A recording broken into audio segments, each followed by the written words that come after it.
तुमचं वॉर्ड क्रमांक 17 हे खूप मोठा आहे, म्हणजे 25 लाख बी पुरणार नाही, पण सगळ्यांचा एकंदरीत सर्व सदस्यांचा विचार केला तर 25 लाख अध्यक्ष हे सगळ्यांना फंड मिळावा अशी विनंती आहे.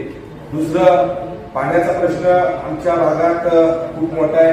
आताच माझे अध्यक्ष निशांत पाटलांनी सांगितलं, आम्हाला कालचं पाणी हे घ्या.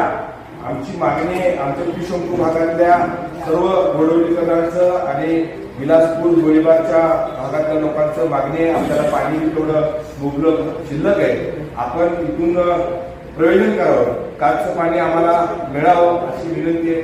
दुसरा भाग, आम्ही डोंगर जास्त भाग आमचा डोंगर गोळीबार भाग इलाका आमचा डोंगर भाग आहे.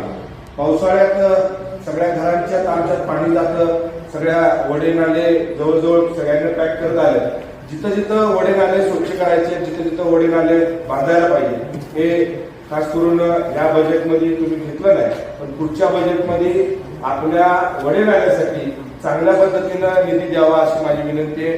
दुसरं, स्वच्छता बाबत मला सभापतींना सांगायचं आहे, घंटागाडी आमच्या इथं पुरत नाही.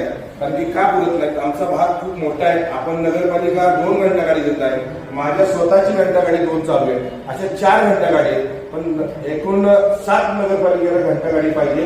माझ्या चालू राहतात त्या विषय वेगळा आहे, पण लोकांना घंटागाडी पोचली नाही तर आम्ही दादा लोक रस्त्यात आमच्याकडे जास्त शिक्षक वर्ग आणि कर्मचारी गव्हर्नमेंट कर्मचारी जे असतात त्यांच्या घरी कचरा गाडी नाही आली तर रस्त्यावर कचरा फेकून सगळीकडे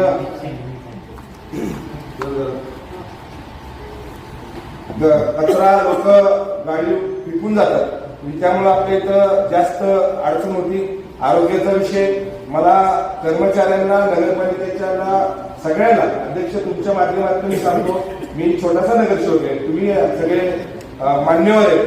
नगरपालिकेत आल्यानंतर कर्मचारी वर्ग कोण कुठं आहे, जसं ताई म्हणल्या, कोण कुठं बसतंय कोण कुठं जात आहे. नगरसेवक आले की कर्मचारीच नसतात. 12ला आलो तरी जेवायला गेले, 3ला आलो तरी बाहेर आलेच नाहीत. अशी परिस्थिती आहे. लोकांच्या कामासाठी, लोकांच्या मागणीसाठी, लोकांच्या विकासासाठी आम्ही इथे येतो. आम्ही इथे काय फिरायला गप्पा मारायला चहा प्यायला येत नाही.